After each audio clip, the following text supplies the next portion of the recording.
something of a missed, I can't say missed opportunity because I can only do so much in one movie, right? You can only start the conversation. You can't put absolutely everything.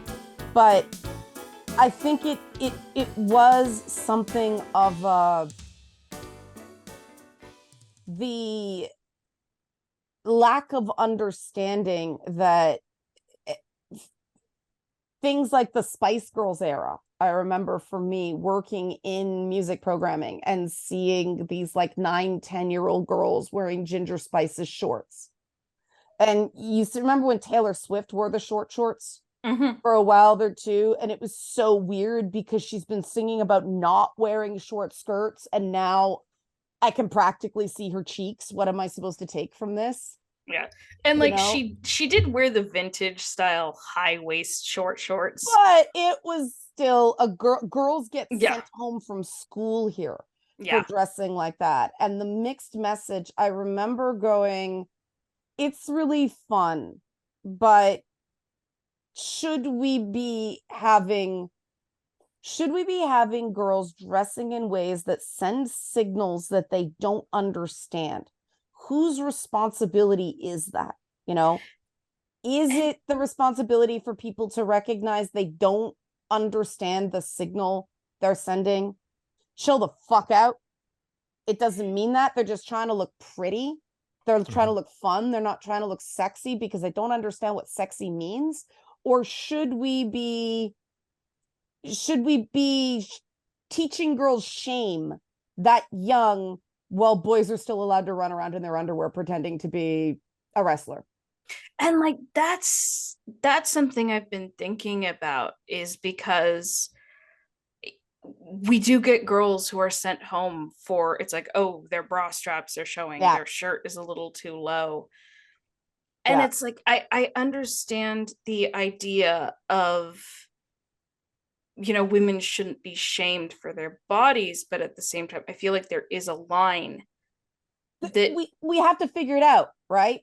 Because it's awful when you realize for the first time you were sending messages you didn't intend. Yeah. And I mean, for me, it was theater. That you're raised in such, be modest, be modest, be modest. Theater ain't modest. Nothing about it is. The whole process of, if you're doing lifts, if you're doing choreography, sometimes somebody's hand is going to go on your butt because they have to lift you. And that is not sexual touching. That is just physics, right? That is the best place to lift you. It's called a chairlift for a reason. And then it's the quick changes backstage where, oh God, your male cast members are going to see you changing. Who the fuck cares? And I loved the who the fuck cares. And we're coming out of that with all these fights about bathrooms and, oh, I felt uncomfortable. And the thing that I used to love about theater, the thing that was so freeing, is that recognition that, so what, a guy saw my ass, I don't give a shit. They don't give a shit. The photographer does not give a shit. I mean, I did a photo shoot where I was literally wearing a Canadian flag. And it's like, whatever, get it done. It slipped. And the guy holding the light behind me got an eyeful a few times. So it was part of the job. If you enjoyed it, great. If you didn't, well, he's getting paid. Yeah, Bobby's Bobby's face right now is like, oh no, I have a similar story for you. Yeah, I did full frontal nudity for a film last year, and are you gonna say the name of the film so people can Google it? No. Well, I mean, when I saw the thing, I was like, oh wow, my body actually looks quite good. Nice. Yeah, well, but the thing was, Song, you will love this. It was a lady who filmed my nude scenes, right? And she was also my best friend's girlfriend at the time. Oh. And yeah, so I was under about 4 layers of bronzer and like a bit of baby oil as well. And you don't really feel naked with all that schmutz on your skin, do you? Yeah, and like once it was like, okay, Bobby, it's time to drop your boxes, and it's like, you're just walking around there, and it's like, yeah, it's no big deal. And Yeah. I even well, I mean, I'm really selling this film to you now. I had an improv moment that was cut out of the film. I wonder why, where I grab my thing, tap it like a microphone, and go, "Hello, is this thing on?" But that's cut out of the film. I know it's like the That best bit is of so improv I ever you. did. See, you can make that work. You can Oh make yeah, that work. he cut out the best line of dialogue I've ever said in my career as well. Where my character is an actor who's worried that he's been cast in a porn film without his knowledge, Right. and he's like, I've never seen porn, so I have no idea what to compare it to. And his line is, I used to worry I'd failed as a man because I got bored 5 minutes into a porn film and just watched My Little Pony instead. And they cut that? Yeah, I don't know why. I'm working with him again Aw. on another film, hopefully he leaves some good bits in this time. Well, you can't control the edit, right? But I mean, Mhm. that's the thing I miss about theater. That's the part I miss about modeling. And that's why the whole Lizzo lawsuit upsets me so much. Because when you've got a good team, they are supportive. Because it is weird. I did one beach shoot, which maybe is why I laughed at the beach thing with Ken so much, why I identified with Ken. Because my friend, the second time I saw it, my friend leaned over and says, why do his abs look painted on? Because they are. Because they're painted on, they Yeah. contour. Yeah, Yeah, they did that to me in a music video once as well. Yeah. I have been on both sides of the contour, the contour thing, doing it and then having it done, because they do it with cleavage and they, Oh my. they yeah. do spray on legs to hide, the dimples in the back of your thighs and things Yeah. like that. With Keira Knightley, if you ever see her with cleavage, it is either CGI or it's contouring. Yeah, she nothing against her. She's got nothing there. Margot I think Robbie she isn't even very well endowed, which I thought was interesting because they just sort of sidestepped a big thing about Barbie. Yeah. Oh yeah, TV tropes calls this big bra to fill. Oh no, wait, they cut that trope. It was basically about large-breasted characters played by flat-chested actresses. Well, but then you get into the thing about Christina Ricci needed to get a boob job because she wasn't getting parts. She needed a reduction. And Yeah, that was something I needed to think about whether I wanted to do. And that was way more dehumanizing than standing in front of a room full of men wearing only a flag. mm-hmm. And that experience, like, that's why I think I do end up with such a different take than things like feminist frequency, and why I, boost people like Song and, who have different experiences and different opinions, because my experiences and what felt better and what felt worse are not what you'd expect. And it's all about your team. The reason they have intimacy coordinators now is to make things more comfortable for everyone. And the truth is that that's actually, those scenes are way more uncomfortable for men than they I are can for attest women. firsthand to that. Yeah, because certain things just happen when there is movement and contact that don't mean what it means in another context. Yeah, I mean, my first. Oh, sorry. That, speaking of intimacy coordinators, I found it interesting that with the show Outlander, which is it's known for the sex scenes, which is, the producer recently said, oh, the reason why the main couple don't have as many of them now is, because they're older. That's more realistic. And I'm like, that's not why people are watching your show. But it was the lead male actor who he got sick of doing them, was it? Yeah. And he was the one who demanded an intimacy coordinator after they recorded a scene where he is sexually assaulted. Yeah. And there was a full frontal shot, and he hated it. And so afterwards he was the one who demanded, I want an intimacy coordinator because I don't want to be in that position again.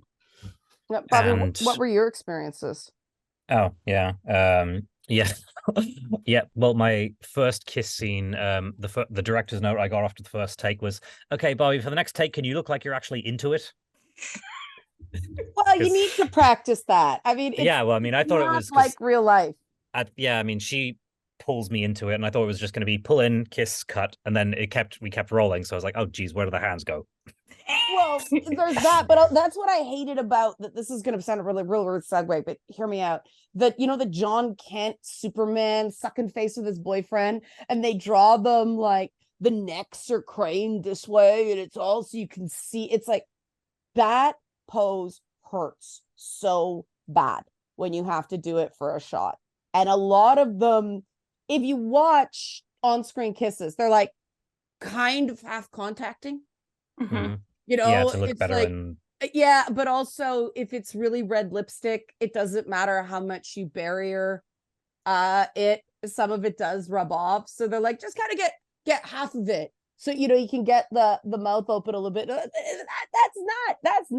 doesn't form a seal. This stuff, and a lot of the poses you see in movies, especially the way they show sex in movies are not positions that are pleasurable for the woman. We think they look pretty, but can we please start seeing things that actually feel good? Because we don't talk to people about sex. People don't want to talk to their own kids about sex. You can't talk to other people's kids about sex.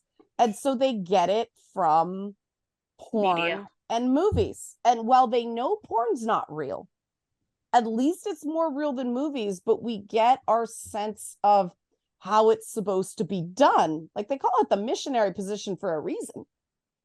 It's not really intended to feel good. It's intended to produce babies and not feel good. But that is considered the gold standard. And it's not. But with movies, I mean, sometimes nerves trigger certain physical responses in men. And guys are having to do so much. I mean, talk about cognitive overload, right?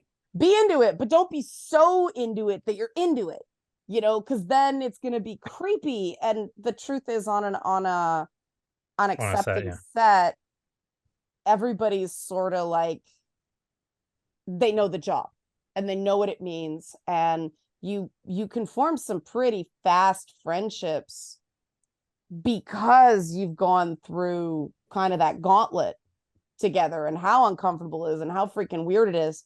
And that's why I can't stand the whole, let's promote Mission Impossible by suggesting that Haley Atwell and Tom Cruise are a couple, because you do get very close to your co-stars. And you see body language on red carpets where, I mean, Jason Momoa was notoriously protective of Emilia Clarke, because that poor fucker had to do that rape scene from the pilot of Game of Thrones with 2 different women. And she said that he was the one who was like teaching her how to advocate for herself, because like I believe she said she didn't even know how much nudity would be required when she signed on.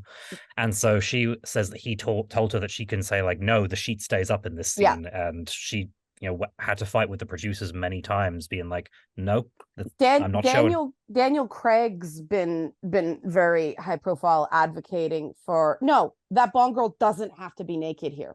No. And I'm glad some of these guys are stepping up, because it is, I mean, I remember Game of Thrones. There was a close-up of Emilia Clarke's breast so in the intense first episode, in the first episode, that you can see all the little dimples on her areola. And I'm like, what does that do? Other than have the audience participate in the sexual abuse of this poor girl. And is that what they want? Maybe. I don't think so. And it was possible to do it back then as well. Well, because it was the Spartacus Blood and Sand TV series is kind of, it does what Game of Thrones wanted to do and does it with much more grace. And in that case, the actresses, they had free reign to kind of say, well, I mean, we love Leslie Ann Brandt, so we'll just spend a few minutes gushing about her. Yes. Yeah, she was happy to be nude, and she was very early on in her career, so it wasn't like she had clout or anything. Right. But she says that kind of the character is a slave in a gladiator school, and the thing is she's the right-hand woman to the lady of the house. And so it's a thing that her virginity has been preserved so that she'll be sold off later. And she says the costume was originally just going to be like, I think maybe one breast exposed or like a strip of fabric just covering everything. And she's like, well, no, like if this character's virginity is being preserved, she wouldn't walk around showing off the merchandise. So That's right. here's what I'll give you some side boob here. I'll give you some this. I'll give you some of that. And she says it was Stephen S. Tonight was the showrunner for it. And on Twitter right now, he's been very good at advocating for people during the strike. So and Viva Bianca had to do a lot of nudity as well. She says he supported her on like those conversations with the higher ups. Yeah, I mean, that I used to joke that HBO means hey boobs out, because the nudity is so gratuitous.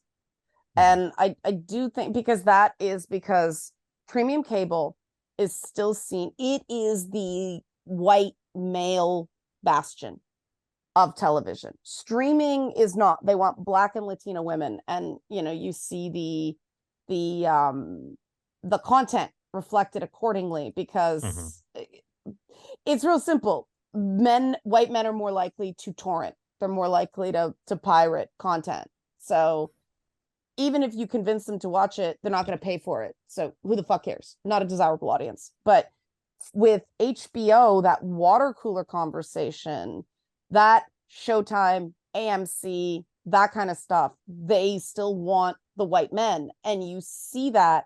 And I really wish Hollywood would learn the difference between sex and sexual violence. Like that. Netflix is terrible for this as well, because that's a conversation that's currently happening around the director Sam Levinson, who does Euphoria, and he just did the show The Idol, and people are starting to notice that he has a tendency to put in these it's getting to the point where people are like, okay, he's just fetishizing these half-naked crying girls in sexualized situations. Yeah. And I mean, let's face it, just recently a streamer was thrusting the camera in his boxer shorts and didn't secure himself. There was an ejection, shall we say. I love euphemisms. Do you notice that? I think it's far more interesting to do funny euphemisms. But it's this big joke and everybody's going, oh, but it's not a big deal, right? It's mildly embarrassing. There's no, oh, he's a slut. Oh, I could have him. Oh, we've seen his rod. Nobody's going to get up at the Oscars and do a musical number about seeing a guy's schlong. And that matters. And I don't know why. I don't think it's good for anybody involved, but I like that they did because the thing, going back full circle again to why I felt that the Ken stuff hurt in Barbie with the hits it took out, because the Rocky series is one of my favorite movies. I love some of those old classic Westerns, but the thing a lot of people miss about it is those forms of media are ones that men actually express a lot of emotions. It's quiet, it's very few words, it's often done silently, but the Rockies, the whole thing about him is it's not how hard you hit, it's how hard you get hit and keep getting back up again. We see him through loss, we see him through failure. It's all about the moral victory, not dominance. And a lot of people forget he lost in that first movie. Well, he loses everything. Well, yes, but series, yeah, but it's like he loses that first fight against Apollo. Yeah, and it's we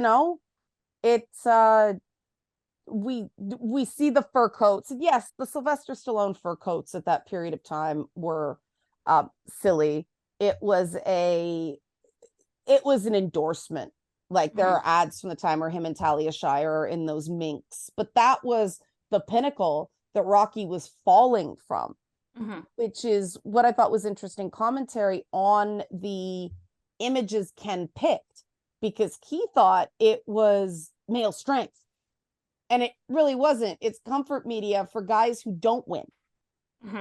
And then you get the Mattel executives, the Will Ferrell character, who is very invested in Barbie in a way. I think, did you think that character was supposed to be deliberately creepy? I can't tell if Will Ferrell was ad-libbing a bunch of stuff and they just went with it, Okay. or if it was planned.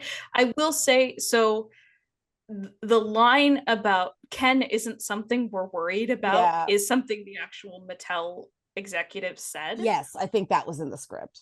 Because well, no, I know that one wasn't ad-libbed, but apparently Ryan Gosling made cast t-shirts Right. for everyone while they were filming in England. Mhm. And Mattel specifically said, you can't have anything with Barbie on it because we're very protective of it. And he's like, okay, can I do something with Ken? And they're like, yeah, Ken's not something we're worried about. And so then they put the line in the movie. But there's an example of how he's like the Agatha Harkness of the film. A whole bunch isn't riding on him, so he just steals the Yeah. whole without eclipsing Barbie. Everybody's like, oh my God, I love him. Yeah. Yeah. But yeah, and did you the whole thing about the Mattel executive being, I am expressing fear, I am expressing a vulnerability, being in charge is exhausting, so I'm going to retreat into this feminine space. It's a thing. I mean, that's why CEOs visit dominatrixes. But the fact that he was doing it with a children's toy for girls, if it hadn't been for the whole She-Ra kerfuffle, where a lot of guys had very strong opinions about She-Ra, I would have just been, oh, this is just supposed to be creepy. I wonder though if it wasn't speaking to something, that ambivalence that Bobby talked about, you know, having to watch things with older cousins and things like that, and people thinking things about men that like this stuff that aren't so. There is clearly trauma with the CEO. Right. And that's why one thing I told you when we were talking about it last night was, it's like, it either needed to be cut down or it needed more time. Basically, we needed a flashback to whatever the fuck his trauma is. Because it gets resolved very quickly and kind of. I thought that I'm not saying I actually want to see his trauma flashback, just that, like, speaking as a writer, it's like, you've got to either give this context or cut it. I got that they were trying to do the big visual, the three plots coming together at the end and the big musical number, and they wanted to be very theatrical. But I thought the Mattel executives were overused and took away from other things. I think we could have got a bit more of those quieter moments, not necessarily with Ruth Handler, but with Barbie and Sasha. More of a resolution. Sasha realizing, hey, she doesn't have to be angry and take it out on other girls. And Gloria realizing, like, maybe what I have is good, and maybe I don't have to be, you know, the whole thing of I am enough is very aimed at women, in the fact that it was I am Kenough, and he was the only one that got there in the movie. I thought was interesting, and it to me, and I want to land the plane here, this is what I want to do the final sort of discussion about. We don't have answers. We diagnosed the problem, that whole America Ferrera speech about it's literally impossible to be a woman, but we choose that, right? We all choose that for ourselves. That part of the reason I do what I do and don't, you know, I'll show up on Twitch, it's like, you know, goblin mode kind of thing, not glamming up, is because other people can do that, and other people can do that better than me, and I don't want to compete. I want to offer something different.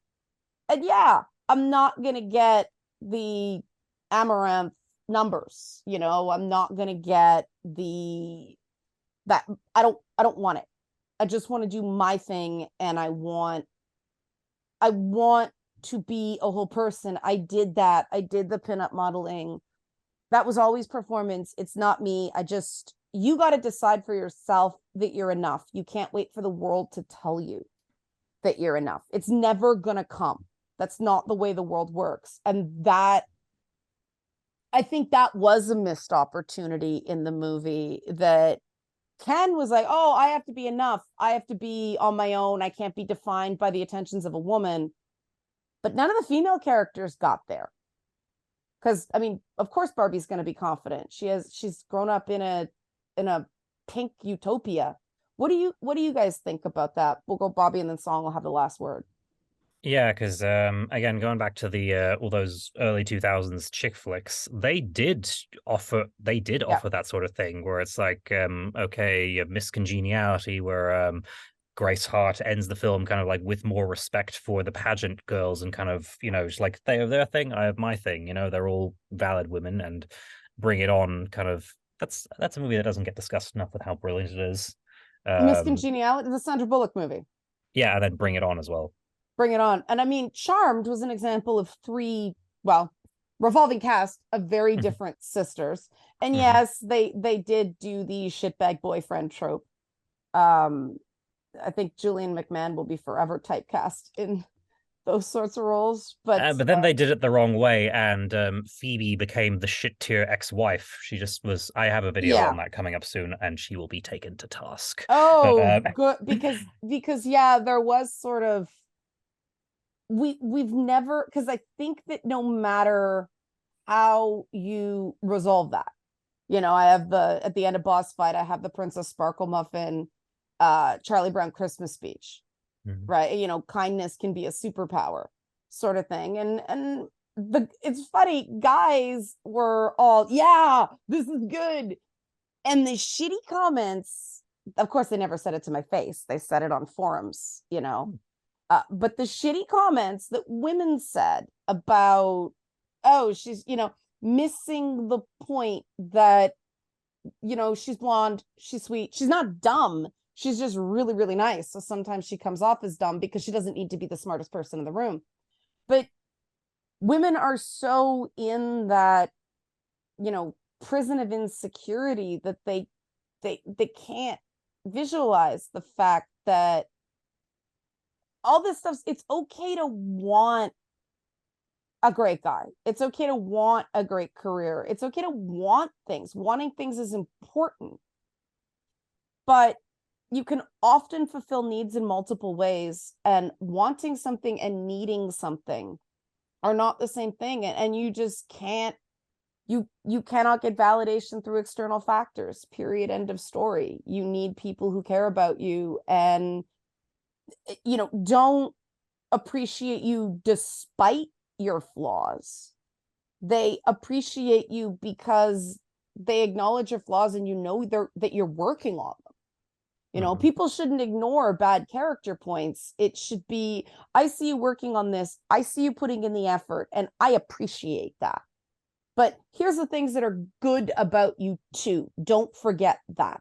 And we don't get that message. And I'm sure Song has something to say about this.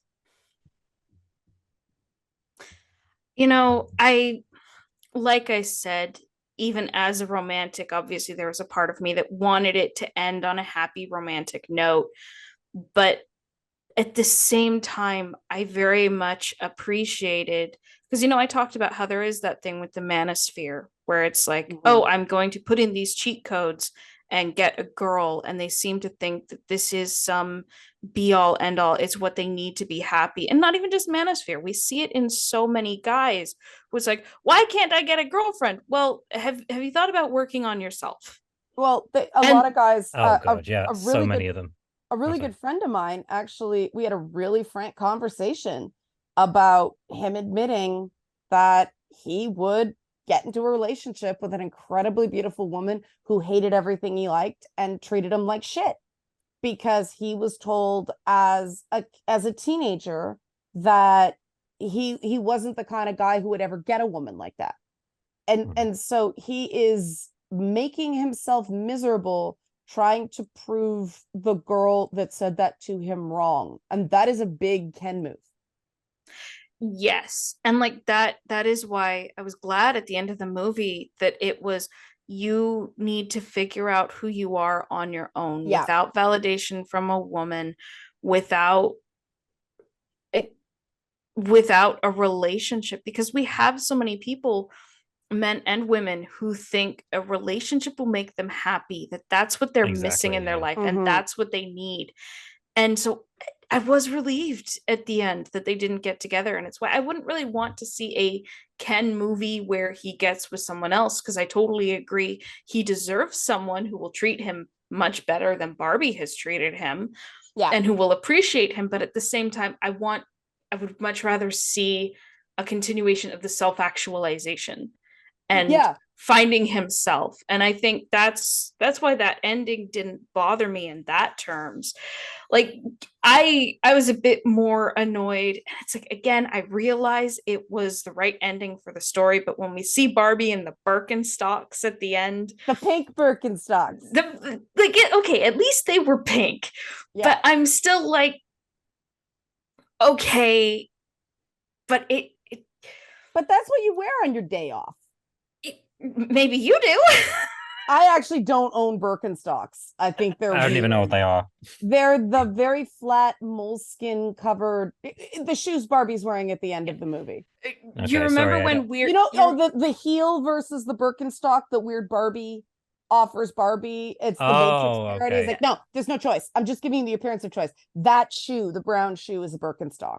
You see it on a Okay. lot of college professors. Okay. I They're don't supposed to recognize be very women's shoes. comfortable. Yeah, they're supposed to be very comfortable shoes.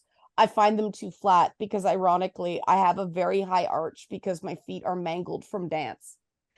and, So and I have see, it's Barbie feet. like on my day off, I wear a low wedge heel. Yeah, that's more So- comfortable for me. Yeah, and it's like, it's just an inch or so high.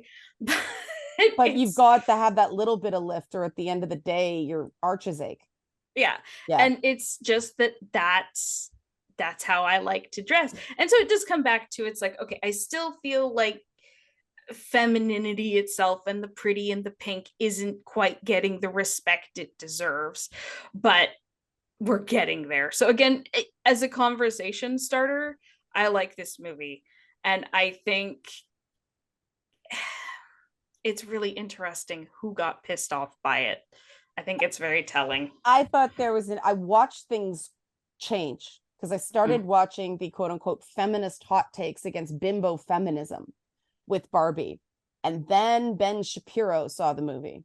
And you saw everybody. It was like those those parodies, that part where that's a terrible idea. It's gonna sell. Wonderful. It was like NBC News class feminism just totally shifted to, we don't like it, to we love it because the people we don't like hate it. It's like, if that isn't the culture war in a nutshell, that is no better than the Snyder Bros or the guys freaking out about He-Man or She-Hulk or anything like that. It's a knee jerk.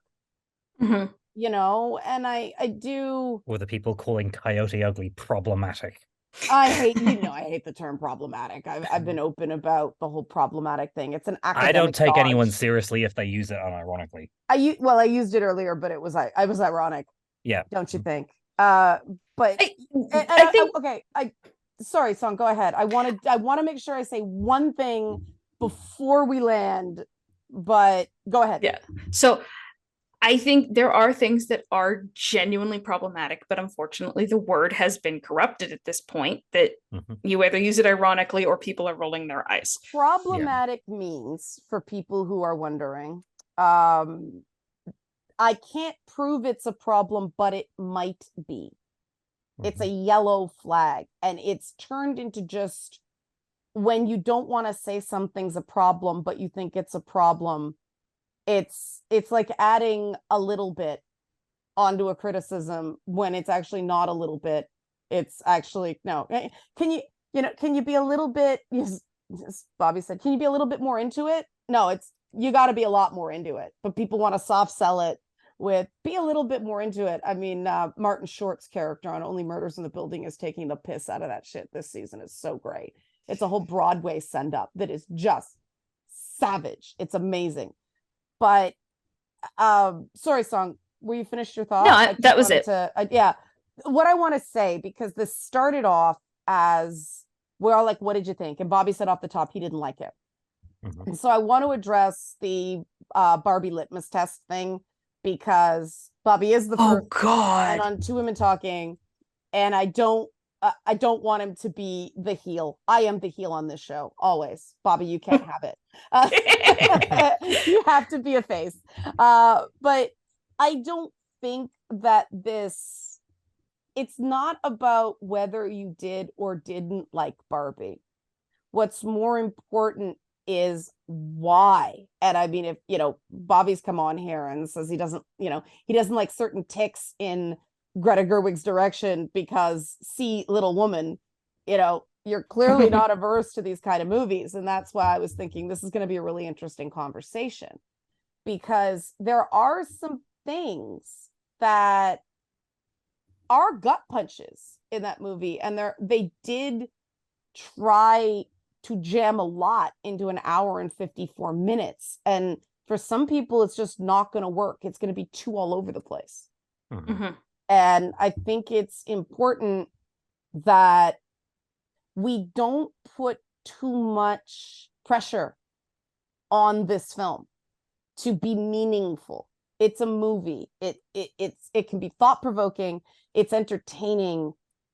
It is not peace in Ukraine. And it's the same thing. Oh, sorry. Yeah, let's not do the things we found annoying with She-Hulk and He-Man and She-Ra.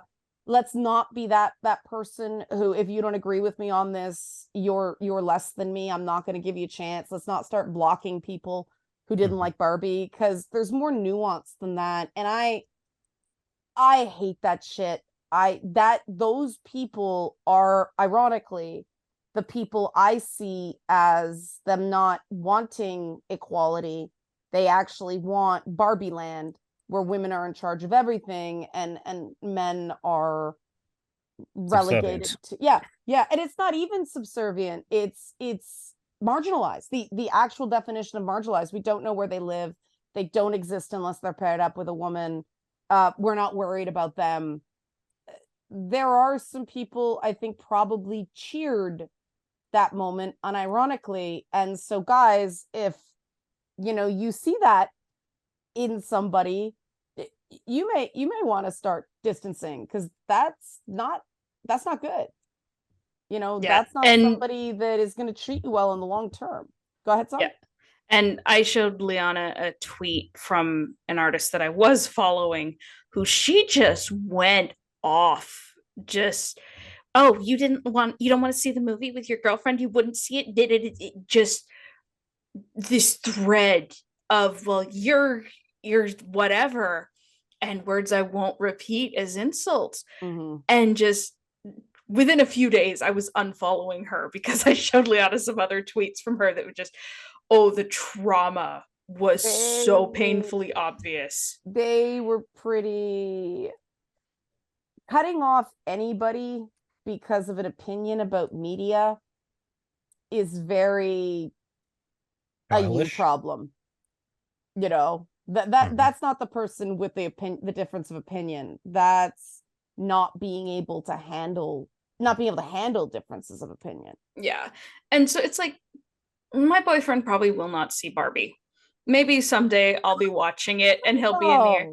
But it's not his thing. And there's other things that I like he's not going to see. And it's like, okay, but I don't base my opinion on him based on whether or not he likes all the same things I like. I actually know him and actual opinions. As long as sometimes your significant other will see things.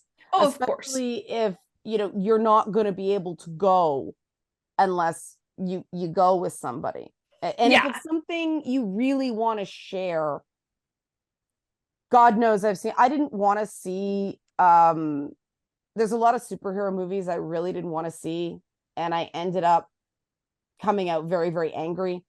And I finally realized I'm only going to see movies that either I will be able to check my expectations and not be I didn't want to be an asshole afterwards. And I was a real asshole after, that Star Trek reboot, the one with Zoe Saldana, the J.J. Abrams one. The J.J. Abrams one. And I came out so pissed because they had a student-teacher relationship between Spock and Uhura, and I was way too close to it. And I'm like, structural sexual harassment is not logical. What the fuck? This is just really bad fan fiction.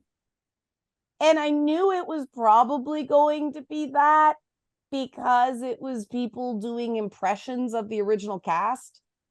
So I decided I'm not going to see movies that I'm probably going to be an asshole about. But I managed to set my expectations on The Flash. So, I actually ended up enjoying the Michael Keaton segments of that, even though I recognize the movie's not very good. Yeah, it's why I'm never going to watch the Charmed reboot, because I've done my reading about it, and kind of it was tainted by the marketing anyway, and I read it and it's like, this is clearly not for me. It's definitely not for fans of the original show. So let it be. It can be its own thing. I mean, well, one day I'll get to a state of mind where I can allow it to exist in my subconscious. But I didn't touch Thundercats Roar. I knew I wasn't going to like it. I watched one season of She-Ra. I started season 2. I wasn't enjoying it. Same with the Carmen Sandiego cartoon. And I was like, that's just it. I wasn't enjoying it. But there's a show on Disney Plus right now called The Ghost of Molly McGee that is so cute. It's for tweens, but she's not like other girl without being a girl bully or she's over caffeinated, but that's the point. Because the whole thing is the ghost, his name's Scratch, thought he was haunting her, but she's haunting him. So it's very cute. And the episodes are really short. And I know it's a kid's cartoon, but I only watched it because someone I know said there's a Hanukkah episode in it. Is it accurate? So I watched that. It's like, this is actually a really cute show and it's legitimately funny and I'm good with that. But if I don't like something, I stop. I don't, people keep telling me to try Strange New Worlds, the Star Trek show. But I absolutely actively dislike the first episode. Not continuing, because if they like it, that's fantastic. I don't want to fight with them about whether it's good or not, And would you have still watched Fear Street if I hadn't been constantly going on about it? No, I would not have watched that at all because I was too old for Goosebumps. And when I read those books, I'm like, I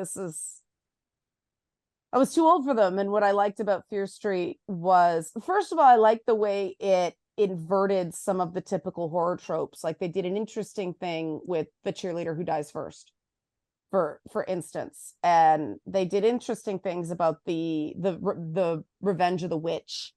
And I mean, it got a little messy at the end, but it was a fun ride. And see, I liked the schlock horror using a watermelon to explode a head. Some people are not going to like that, but that's my trash, right? So I tend to do things based on recommendations from people. Yeah, I'm getting to that stage as well. Like I wouldn't have watched The Mandalorian unless a really good friend of mine was kind of talking about it, and I was like, okay, there's something to understand him a little more. And that's one of those shows that the first 2 seasons are great, and then, well, we've talked at length. We're not going to go back there. Bobby, thanks for being on the first man to come on Two Women Talking. We commend you on your bravery. How was the experience? It was incredible. It was like the Charmed ones were whole again, because we each correspond to one of them, don't we? Your Piper song with your limited understanding of the series, you're Phoebe, right?